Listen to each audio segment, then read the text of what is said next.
I knew the end was near when I found myself calculating the trajectory of a heavy crystal paperweight into the skull of a 28-year-old man named Bradford. Bradford was our new COO. He was also the CEO's son, a man who thought synergy was a verb and whose only qualification for running a multimillion-dollar strategic accounts firm in Las Vegas was that he once organized a frat party that didn't get raided by the cops. I'm Vivian. I'm 45, I run on espresso and spite, and for the last 5 years, I have been the structural integrity of Apex Strategy Group. You know that load-bearing wall in a house that, if removed, causes the roof to collapse and kill everyone inside? That's me. I'm the wall. And Bradford was currently trying to hang a velvet painting of himself on me using a sledgehammer. Vivian, we need to talk about your energy, Bradford said. Leaning back in a Herman Miller chair, he didn't know how to adjust, creating a squeaking noise that sounded like a dying mouse. He was wearing a vest that cost more than my first car and had a haircut that screamed I sue people for sport. You're just not radiating that growth mindset we need for Q3. My dad says you're vital, but honestly, I see a lot of legacy thinking. Legacy thinking. That's corporate speak for you're older than me. You actually know how the sausage is made, and you refuse to use TikTok to recruit account managers. I stared at him. I didn't blink. I've stared down casino magnates who were losing $40 million a night and cartel lawyers trying to legitimize cash flows through shell companies. A nepotism baby with a shiny MBA wasn't going to make me flinch. Bradford, I said, my voice smooth like concrete pouring into a grave. I just saved the monolith account. You know, the one that pays for the leased Porsche you parked in the handicap spot downstairs? I haven't taken a vacation day since 2019. My energy is focused on keeping the ship from hitting the iceberg you seem intent on steering us toward. He waved a hand dismissively, like he was shooing away a fly or a pesky labor law. Relax, Vive, you're so intense. Look, take a break. Seriously. Go eat pasta in Italy or whatever women your age do to find themselves. We've got this covered. I've got some frat buddies coming in to shadow the ops team. Fresh eyes, you know? I felt a vein in my forehead throb. It had its own pulse, a little drumbeat of rage. I needed out. Not forever, just long enough to remember what oxygen tasted like without the flavor of recycled air conditioning and desperation. Listen, before I tell you how I burned this place to the ground using nothing but a cell phone and a glass of Pinot Grigio, do me a favor. If you're enjoying the incoming wreckage of a rich kid's ego, hit subscribe and maybe drop a like and comment. It fuels my cold, dead heart, so I booked the trip. The Amalfi Coast, 3 weeks. Unheard of in my industry. In Vegas, if you leave your desk for lunch, someone tries to steal your client list. Leaving the country was basically inviting a coup, but I was tired. My bones felt like they were made of lead pipes. The farewell happy hour was a joke. It was held in the break room, catered by a sandwich shop that I'm pretty sure washes their lettuce in tap water from the erratic toilets next door. Bradford stood on a chair to make a speech. We're going to Miss Vivian, he announced, holding a lukewarm beer. But let's be real, guys. Sometimes, you gotta trim the fat to let the muscle grow. We need speed. We need agility. We don't need dead weight and leadership. The room went silent. You could hear the hum of the refrigerator. My team, people I had trained, people I had shielded from the CEO's tantrums, people whose mortgages were paid because I closed deals at 3 a.m. on Christmas Eve, looked at the floor. They knew. They knew he was insulting me to my face, and they were too terrified of the Prince Regent to say a word. Dead weight, I repeated, swirling my Diet Coke. It's a metaphor, Vive. Don't get sensitive, Bradford laughed, hopping down. Just enjoy your pasta. Leave the heavy lifting to the big dogs. I looked at him, really looked at him. I saw the insecurity masked by cologne and teeth-whitening strips. I saw a boy playing business with his daddy's money, and I felt something shift inside me. It wasn't sadness. Wasn't even anger, really. It was the click of a safety being disengaged. You're right, Bradford, I said, placing my unfinished drink on the table. I should let the big dogs eat. I walked out of that office without clearing my browser history or saying goodbye. I left my laptop on the desk. I left my files locked. As I walked to the elevator, the air felt different. It was the calm before a storm, but I wasn't the one who was going to get wet. I had a plane to catch. And as I descended to the lobby, leaving the neon glow of the strip behind me, I had a strange premonition that when I came back, the locks on the doors would be changed, or I'd own the building. I just didn't know it would happen so fast. The Amalfi Coast smells like lemons and money. It's a scent that screams, your problems are too poor to find you here. I was 3 days in, sitting on a terrace that hung off the side of a cliff like a suicidal goat, sipping a glass of wine that cost more than Bradford's education. For the first 48 hours, I had the phantom vibration syndrome. I kept reaching for my phone, expecting a crisis. Did the merger go through? Did the SEC audit the Henderson account? Did Bradford accidentally reply all with a dick pic? But the phone was silent. It was unnerving. In my line of work, silence isn't peace, it's an ambush. On the third day, the phone finally rang. I looked at the screen.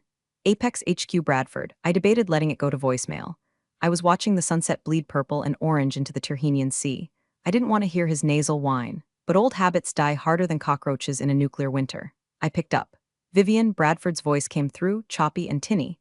He sounded breathless, like he'd just run up a flight of stairs or finished embezzling funds. Bradford, I said, keeping my eyes on a yacht drifting in the distance. I'm on vacation. Unless the building is on fire, this counts as billable consulting hours. Yeah, about that, he said. There was a pause. I heard papers shuffling. We've been reviewing the headcount, the direction of the firm, and honestly, it's not working out. I took a sip of wine. What's not working out, Bradford? The fact that I do all the work and you take all the credit, see? That's the attitude. It's toxic vibe. It's bad for the culture. We want a culture of yes, and you're a culture of let's check the compliance laws first. He let out a short, nervous laugh. Anyway, Dad and I talked. We're terminating your contract, effective immediately. Cause, insubordination, and let's call it performance stagnation. I froze, not out of fear, out of sheer awe at the audacity. Performance stagnation?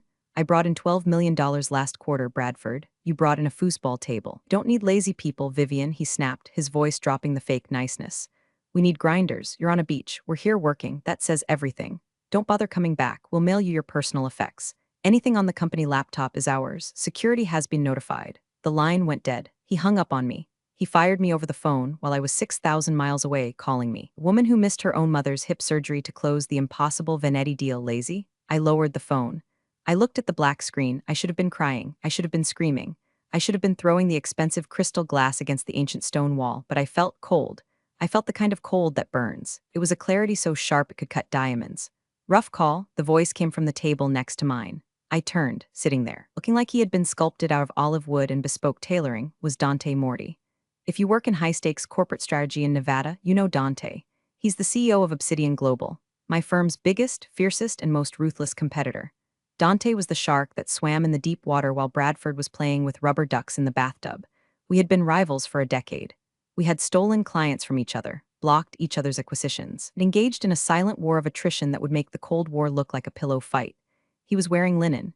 He was drinking espresso. He looked amused. You have no idea, I said, placing my phone on the table face down. Just got fired, by a child wearing a vest. Dante smiled. It wasn't a predatory smile. It was the smile of a chess player who just watched his opponent blunder their queen. He signaled the waiter for another glass. Bradford? Dante asked. He knew the players. Bradford, I confirmed. Apparently, I'm dead weight and lazy. Dante laughed. It was a rich, deep sound that startled a seagull nearby. Lazy, you? Vivian, you're the only reason I haven't bought that company and turned it into a parking lot for my employees. I've been trying to poach you for 7 years. I know, I said. I have the emails. And now, Dante said, leaning forward, his eyes locking onto mine. You're a free agent in Italy, sitting next to me. Coincidence? I asked, raising an eyebrow. Fate, he countered. Or maybe I have a better travel agent. The question is, Vivian, are you going to go home and cry, or are you going to help me destroy them? I looked at the wine. I looked at the sunset. I thought about Bradford's smug voice calling me lazy. I thought about the 5 years of missed birthdays, the stress ulcers, the loyalty I had poured into a bucket with a hole in the bottom. I picked up my glass and clinked it against his. I don't want to just destroy them, Dante, I whispered, and the ocean breeze carried my voice like a curse. I want to bury them. I've been waiting for this call. To understand why Dante Morty was sitting next to me on an Italian cliffside, offering me the nuclear codes to my former employer's destruction, you have to go back 2 years. Las Vegas is a small town draped in neon camouflage. Everyone knows everyone's dirt. 2 years ago, Obsidian Global, Dante's firm, was facing a crisis that would have vaporized a lesser company. One of his junior partners had gone rogue, embezzling client funds to cover a gambling addiction that spiraled into the 7 figures. The press caught wind of it. The rumors were starting to swirl like toilet water. My boss at the time, Bradford's father, the original tyrant, wanted me to leak the story. He wanted me to go to the Review Journal and hand them the smoking gun that would sink Dante. It was the smart business move. It would have eliminated our biggest competitor overnight. But I didn't do it. I operate on a code. It's a rusty, beat-up code, but it's mine. You beat the competition because you're better, not because you shank them in the alley while they're tying their shoes. Plus, I knew Dante. I knew he was honorable, even if he was ruthless. Didn't know about the embezzlement. He was being blindsided. So I called him, 2:00 a.m. on a Tuesday. Dante, I had said, check your ledger for the Henderson account. Look for transfers to a shell corp in the Caymans, and fire your VP of Finance before 6:00 a.m. or you're going to prison. There was silence on the line. Then a quiet, why are you telling me this, Vivian? Because I want to beat you fair and square, Morty. Not because your staff is incompetent. He fixed it. He fired the guy, reimbursed the funds from his own pocket before anyone noticed, and the story died before it was born. He saved his company, and he never forgot. He sent me a bottle of vintage scotch that cost more than my car with a note, name your price. Anytime, I never cashed it in. Until now. Back in Amalfi, Dante watched me over the rim of his espresso cup. The sea below us was turning a deep, bruised purple. You remember the offer I made you that night? Dante asked quietly. VP of Strategy, equity partner, full autonomy. I remember, I said. I declined. I told you I was loyal. Loyalty? Dante spat the word out like a grape seed. Loyalty is a currency, Vivian. You spend it all on a company that just declared bankruptcy on your character. Bradford doesn't know what he just did. He didn't just fire an employee. He pulled the pin on a grenade and put it in his pocket. I swirled my wine. I don't want a job, Dante, not yet. He raised an eyebrow. Oh, you plan to retire? Knit sweaters? Maybe start a podcast? No, I smiled, and it was a smile that didn't reach my eyes. It stayed on my lips, sharp and dangerous. I want to watch them drown first. I want to dismantle the house I built, brick by brick. And then, when there is nothing left but dust and Bradford's tears, maybe we can talk about employment. Dante leaned back, a look of pure delight spreading across his face. He loved this. He lived for this. This was blood sport to him. So he said, pulling out his phone, where do we start? Do we poach the staff? Do we underbid their contracts? No, I said, that's too loud. Bradford is paranoid. If he sees you coming, he'll lawyer up. We need to be ghosts. You need to rot the foundation so he doesn't realize the roof is falling until it crushes him. I reached into my bag and pulled out my personal tablet. It wasn't connected to the company servers. I wasn't stupid, but it contained something far more valuable, my brain and my contacts. I have 3 calls to make, I said. Just checking in, friendly chats. I won't violate my NDA. I won't say a bad word about Apex. I'll just ask questions. Let silence do the heavy lifting. Dante signaled the waiter again. Bring the bottle, he ordered. Then he looked at me. Who's first, Mr. Takagi, I said. The casino magnate, the one who hates instability. The one whose contract renews in, oh, look at that, 14 days. Dante grinned. I love it when you're evil. I'm not evil, Dante, I said, dialing the number. I'm just efficient. And I'm currently unemployed. I have a lot of free time. The art of corporate sabotage isn't about screaming. It's about whispering. If you scream, you look crazy. If you whisper, people lean in to listen. I sat on that terrace, the Italian moon rising like a silver coin, and I made the calls. First up, Mr. Takagi. He runs 3 of the biggest casinos on the Strip. He's old school. He doesn't sign contracts with companies. He signs contracts with people. He trusted me because I once flew a notary to his yacht in the Mediterranean during a storm to get a deal closed. Vivian-san, his voice boomed. I was told you are on vacation. Why are you working? I'm not working, Mr. Takagi, I said, keeping my voice light, breezy. I'm just enjoying some wine in Amalfi. But well, I wanted to personally apologize. Apologize for what? The tone shifted instantly, from warm to wary. I won't be overseeing your renewal next week, I said. Management has decided to go in a different direction regarding my employment. I just wanted to make sure you were in good hands. Has Bradford reached out? He's enthusiastic. Silence. Long, heavy silence. Bradford? Takagi asked. The boy who wears the sneakers to board meetings? He has a very modern approach, I said. I'm sure he'll explain his vision to you. I just didn't want you to think I abandoned you without saying goodbye. It was sudden. Sudden, Takagi repeated. I see. Thank you, Vivian. Enjoy your wine. Click, I looked at Dante. He's going to call Bradford within 10 minutes. He's going to scream at Bradford, Dante corrected. Next call, Sarah Jenkins, CEO of Verd Tech, a self-made billionaire who hated tech bros with a passion. She worked with me because I was a woman who survived the boys' club. Sarah, I said, how's the IPO prep? Vive, it's hell. I need you to look at the S1 filing drafts this Thursday. I don't trust my lawyers. Ah, Sarah, I can't, I said, injecting a note of genuine regret. I'm no longer with Apex. Effective today. They felt I wasn't a culture fit for the new leadership. Excuse me? Sarah's voice went up an octave. Who the hell is the new leadership? Bradford took over operations, I said. He's bringing in some of his peers to modernize the strategy. It's very fresh. I'm sure you'll love the energy. I don't want energy, Vivian. I want competence. I have an IPO in 3 weeks. Does this Bradford kid know SEC regulations? I can't speak to his qualifications, I said, which is the most damning thing you can say about anyone. But I'm sure he'll do his best. This is a disaster, she muttered. I need to review our termination clause. Page 45. Paragraph C, I said from memory. Performance contingency. Just in case you're an angel, goodbye. Third call, the whale, Arthur P. Sterling, old money, real estate, the kind of guy who owns the land the casinos are built on. He hated change. He hated youth. He hated surprise. Arthur, I said, I'm calling from Italy. Vivian, bring me back some olive oil. I will. Listen, Arthur, I wanted to give you a heads up. My access to your secure files has been revoked. I've been let go. Let go? He sounded like I'd just told him the sun had exploded. Yes, just a shifting of the guard. But don't worry, Bradford is taking personal charge of your portfolio. The son? Arthur scoffed. The one who tried to sell me NFTs at the Christmas party? He's very forward-thinking. He's an idiot. Vivian, does this trigger the key man clause in our contract? I paused. I let the silence hang there for 3 seconds. You'd have to check with legal, Arthur. But I believe clause 14? B states that if the lead strategist is removed without a 30-day transition period, the client has the right to freeze assets pending a review. Freezing it, Arthur barked. I'm freezing it all. No one touches my money but you. I hung up. I turned to Dante. He was staring at me with something resembling fear and arousal. You didn't just burn the bridge, he said. You convinced the bridge to set itself on fire. Bradford wanted fresh eyes, I said, pouring another glass. I just gave him a fresh perspective on unemployment. Within an hour, my phone started blowing up with notifications. Not from the office, from industry friends. Rumors were flying. Apex is unstable. Apex lost Vivian. Clients are panicking. I imagined Bradford back in Vegas. It was probably 10 o'clock a.m. there. He was probably just walking in with his latte, ready to disrupt the industry.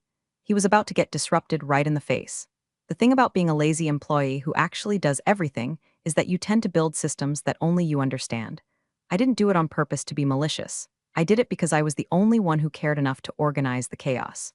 Bradford, in his infinite wisdom, assumed that strategy was just talking smooth in meetings. He didn't realize that strategy is 90% data organization, historical context, and file encryption.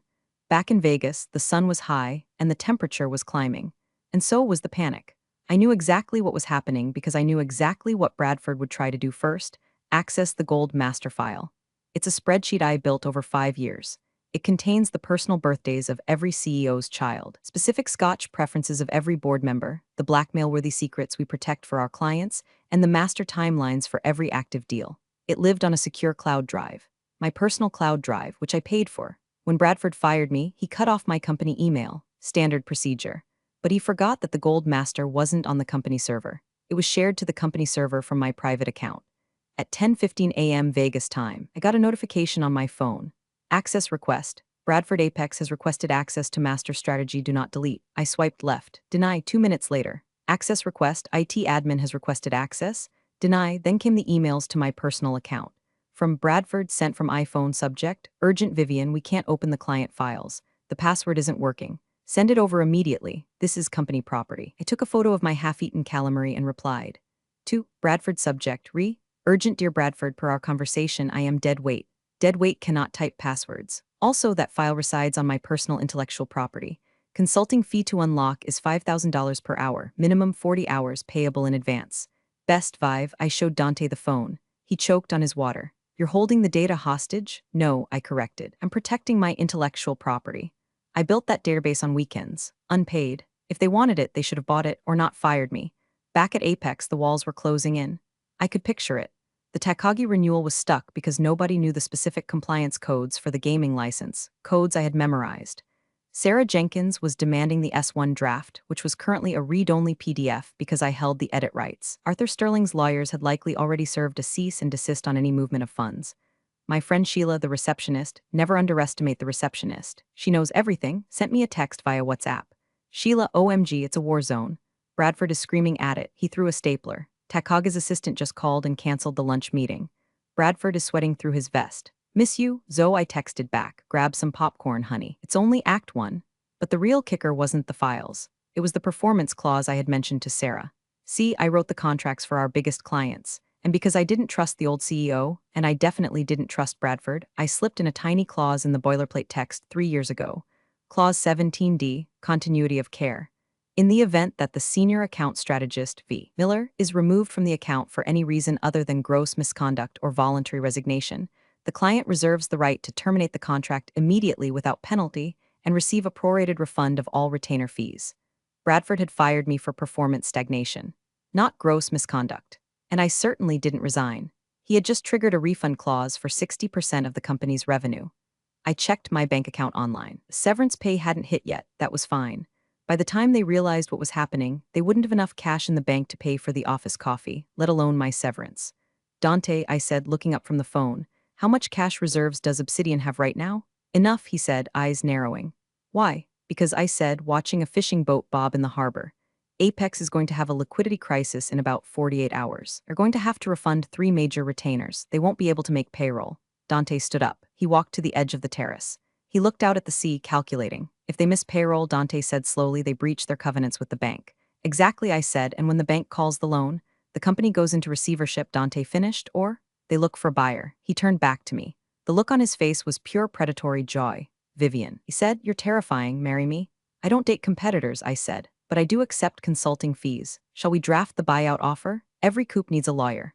Mine was Marcus, the general counsel at Apex. Marcus was a man who wore bow ties and hated uncertainty. He had been trying to get Bradford to sign compliance paperwork for 6 months, but Bradford was too busy ideating to sign legal documents.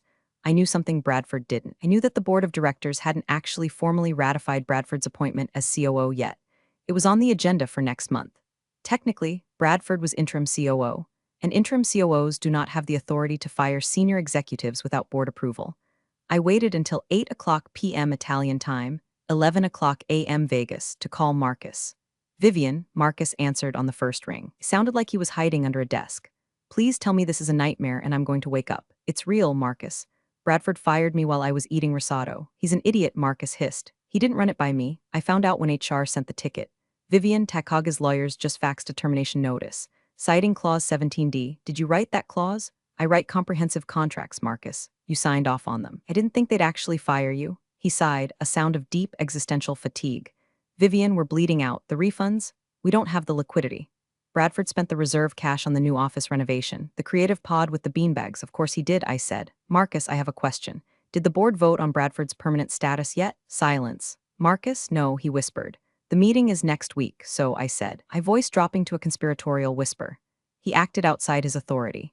He fired a key executive, triggering massive financial penalties without board approval. That sounds like, what's the legal term? Breach of fiduciary duty? It is, Marcus said, it absolutely is. And if the board finds out that the interim COO just bankrupted the company, they'll remove him, Marcus said. But Vivian, it's too late. The clients are gone. The damage is done. The stock value is going to tank as soon as this leaks. Exactly, I said, which makes it the perfect time for a white knight to swoop in. What are you saying? I'm saying that I'm sitting with a deeply concerned investor who hates to see good companies fail due to bad management. An investor who has the capital to cover the refunds and stabilize the ship. But he would need full control. Marcus paused. Morty, I can neither confirm nor deny, I said. But if an offer were to land on the chairman's desk within the hour, do you think the board would consider it? Consider it? Marcus laughed, a manic, desperate sound. Vivian, if someone offers to save their stock options, they'll personally pack Bradford's bags and throw him out the window. Good, I said. Check your email in 10 minutes. I hung up and looked at Dante. He was already typing on his laptop. The buyout offer was ready. We had drafted it over dessert. It was an insultingly low offer. Pennies on the dollar. But it included a promise to cover the immediate debts and retain the staff. It was a lifeline thrown to a drowning man, but the rope was made of barbed wire. Send it, I said. Dante hit send. The beauty of it was the timing. It was lunchtime in Vegas. The board members were checking their phones. They were seeing the panic. They were seeing the client cancellations. And suddenly, ping, an offer, a way out. Now, I said, pouring the last of the wine, we wait. You know, Dante said, closing his laptop. You're scary, I like it. But what happens to you? Do you come with the furniture? I'm not furniture, Dante, I said. I'm the architect. And if I come back, it's not as an employee, it's as the landlord. The sun began to set on day 4. In Vegas, the storm was raging. Here, the sea was calm. I took a deep breath. The air tasted sweet. It tasted like victory. But the best part was yet to come. I wanted to see the look on Bradford's face. And thanks to modern technology, I was going to get my chance. The emergency board meeting was called for 4 p.m. Vegas time. I wasn't invited, obviously. But Marcus, bless his bow-tie-wearing heart, left his phone line open on the conference table. He put it face down, muted, so I could listen. Dante and I sat in his hotel suite, huddled around my iPhone like we were listening to a radio broadcast of the moon landing. Gentlemen and Linda, the chairman's voice boomed. That was Old Man Henderson. He sounded furious. We have lost 30% of our projected annual revenue in 6 hours. Can someone explain to me why our stock is trending on Twitter under the hashtag #ApexFail? It's a temporary setback, Bradford's voice squeaked. He sounded smaller now, less arrogant. Vivian was. She was holding us back. This is just the market adjusting. The market isn't adjusting, you moron, that was Linda. She represented the teachers' pension fund that owned 15% of the company. The market is fleeing. Takagi pulled out, sterling frozen. Jenkins is threatening to sue. You triggered the refund clauses. Did you even read the contracts before you fired the woman who wrote them? I assumed. Bradford stammered. You assumed, Henderson growled. You're an interim COO, Bradford. You don't get to assume. You get to execute orders. And you just executed the company. I can fix it. Bradford yelled. I'll call them. I'll smooth it over. They won't take your calls, Marcus spoke up. His voice was calm, the voice of the executioner. I spoke to Takaga's counsel. They will only deal with Vivian Miller, period. Well, hire her back, Henderson shouted. Give her a raise, give her a pony, I don't care, just get her back. She declined, Marcus said. She said she's enjoying her vacation. However, I squeezed Dante's hand. This was it. However, Marcus continued. We have received a formal acquisition offer. It's aggressive, but it's a cash deal. Immediate liquidity. It covers the refunds and stabilizes the stock. Who is it? Linda asked. Obsidian Global, Marcus said. The room erupted. Morty, the enemy, he'll gut us. He's offering to keep the brand, Marcus lied, well, partially. He guarantees client retention. Because? Well, the offer implies that he has secured the cooperation of the key relationships. He is Vivian, Henderson realized aloud. The defeat in his voice was heavy. He got her. The moment you fired her, Bradford, she went to him. It's a hostile takeover. Bradford screamed, "You can't do this. My dad built this company. Your dad is in a coma in nursing care, and you just destroyed his legacy," Henderson snapped. "You have a fiduciary duty to the shareholders. If we don't take this deal, we're bankrupt by Friday." "Do we have a motion?" "Motion to accept the Obsidian offer," Linda said immediately. Seconded, another voice said, and Henderson added, his voice cold. "Motion to terminate Bradford's employment, effective immediately for cause, gross negligence." Seconded, Linda practically shouted. "No, you can't." Bradford was crying now, actually crying. "I'm the COO, security." Henderson said, "Escort him out." I heard the heavy doors open. I heard the scuffle of feet. I heard Bradford's muffled protests fading down the hallway. "All in favor?" I. The motion carries," Henderson said. "Marcus, call Morty. Tell him he owns the place." Dante looked at me. He didn't smile, he just nodded. It was a solemn moment. We had just killed a company and birthed a new empire. "Well," Dante said, picking up his phone as it began to ring. "I guess I have to go to work." I corrected him. "We have to go to work." "Right," he said, answering the call. "This is Dante." "Yes, Marcus, I heard. We accept. Have the papers ready. I'll be there in 12 hours. He hung up. "Pack your bags, Vivian. We're going to Vegas." I looked at the Amalfi Coast one last time. It was beautiful. But there was nothing quite as beautiful as the sound of Bradford losing his job. We flew private, obviously. Dante didn't do commercial. And frankly, neither did I anymore. We landed in Las Vegas at 10 a.m. the next day. The desert heat hit me like a blow dryer, dry and unforgiving. It felt like home. We drove straight to the Apex building. The signage was still up, but everyone knew it was a ghost sign now. The acquisition had hit the news cycle at midnight. Obsidian Global acquires Apex Strategy in shock fire sale. I wore white. A crisp white power suit, sharp enough to cut glass. Dante wore black. We looked like the chess pieces that had just cleared the board. When we walked into the lobby, the security guard, old Frank, dropped his sandwich. "Miss Miller," he stammered, "I thought—" "I'm back, Frank," I said, smiling. "But my badge won't work." "Use the master key." He buzzed us in. The elevator ride was silent. When the doors opened on the 40th floor, the office was dead quiet. People were huddled in cubicles, whispering.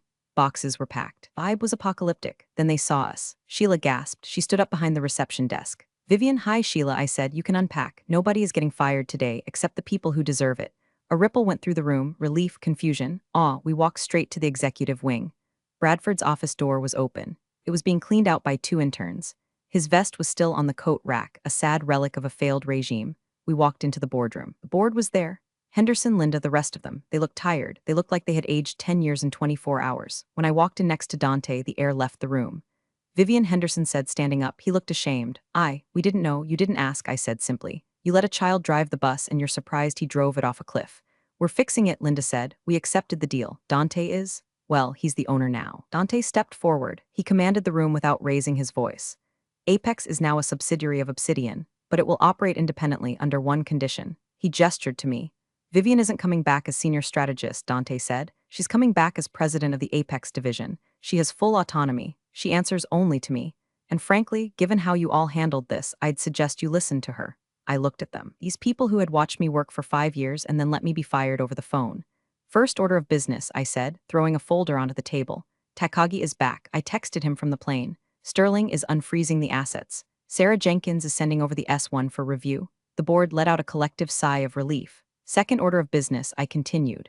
"We're removing the creative pod and putting the desks back. This is a place of business, not a daycare." "Agreed," Henderson said quickly. "And third," I said, leaning on the table, looking each of them in the eye. "If anyone ever questions my energy or calls me lazy again, I won't just leave. I will take every client, every file, and every stapler, and I will start my own firm across the street, and I will bury you so deep you'll need a drilling rig to find sunlight. Do we understand each other?" "Crystal clear," Linda said. She actually smiled. She liked a winner. "Good," I said. "Now, if you'll excuse me, I have a company to save again." I walked out of the boardroom. I walked down the hall to my old office. It was exactly as I had left it. My laptop was there. My plant was a little wilted but alive. I sat down in my chair. It squeaked just a little. Dante leaned in the doorway. "Not bad, Madam President." "It'll do," I said. "You know," he said. "Bradford is apparently trying to sue us for wrongful termination." "Let him," I said, booting up my computer. I have his browser history from the company server. "I don't think he wants that read in court." Dante laughed. "Remind me never to cross you." "Too late," I said. "You already bought me." 3 months later, the merger was complete. Apex was profitable again. In fact, we were up 20%. Turns out, when you remove the nepotism and the fear, people actually work better. Who knew? Bradford had moved to Chilum to become a lifestyle coach. I assume that means he's currently scamming tourists out of money for crystals. Good luck to him. I was in my office, which was now the corner suite that used to belong to the CEO. The view of the strip was incredible. The neon lights flickered below, a sea of bad decisions and lost dreams. I was the shark swimming above it all. My assistant buzzed me. "Vivian, there's a visitor. He doesn't have an appointment." "Who is it?" "It's Mr. Sterling SR, Bradford's father, the old CEO, the man who built the company and then handed it to his idiot son. He had recovered from his health scare. Send him in." The door opened. Robert Sterling walked in. He looked frail, leaning on a cane, but his eyes were still sharp. He looked around the office, his old office. He looked at the new art on the walls. He looked at me behind his desk. "Vivian," he said, his voice raspy. "Robert," I said. I didn't stand up. I didn't owe him that anymore. He sat down in the guest chair. I heard what happened. I was indisposed. When I woke up, the company was sold. My son was in Mexico, and you were sitting here. "Life comes at you fast," I said. "You stole my company," he said. It wasn't an accusation. It was a statement of fact. "I saved your company," I corrected him.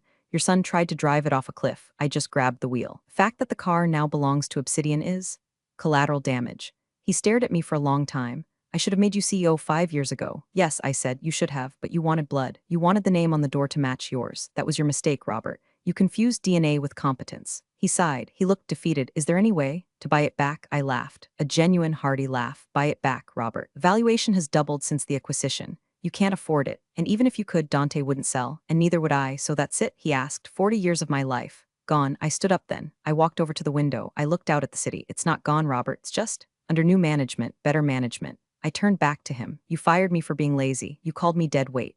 Now, I'm the hardest working woman in the city, and I'm too busy to have this conversation." I pressed the intercom button. "Sheila, show Mr. Sterling out. I have a strategy call with Takagi in 5 minutes."